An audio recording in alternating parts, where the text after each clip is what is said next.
वालेकुम YouTube family, कैसे हैं आप? उम्मीद करती हूँ कि सब ठीक ठाक होंगे।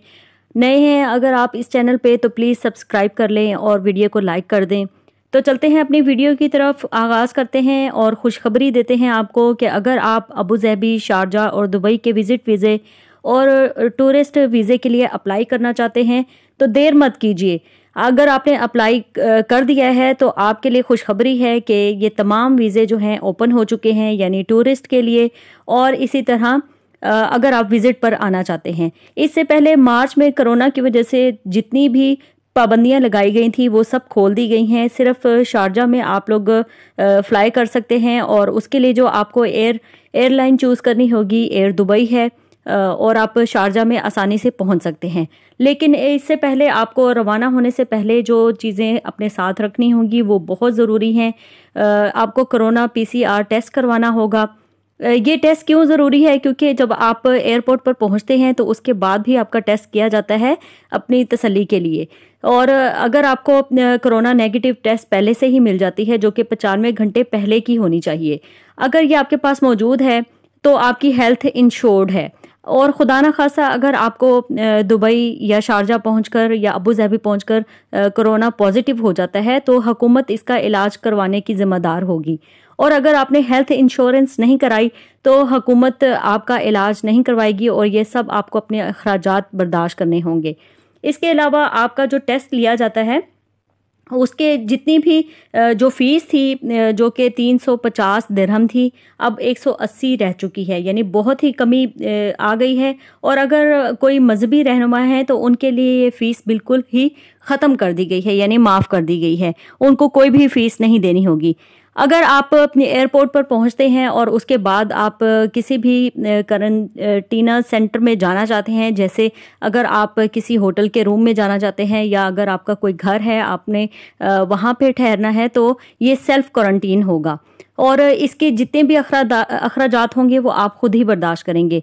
लेकिन अगर आप कोई हकूमती इदारा या हकूमती क्वारंटाइन सेंटर को चूज़ करना चाहते हैं तो उसके अखराजात हुकूमत अबू धाबी की हुकूमत ही बर्दाश्त करेगी।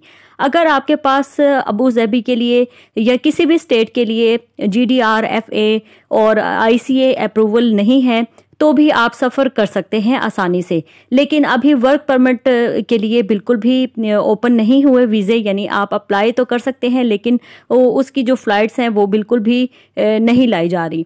तो टूरिस्ट के लिए तमाम जगह ओपन कर दी गई हैं और टूरिस्ट के लिए ये बहुत अच्छा मौका है। जिन्होंने मार्च से पहले अप्लाई किया हुआ है या उसके बाद अप्लाई किया है तो वो अपने वीज़े हासिल करके दुबई की तरफ रवाना हो सकते हैं।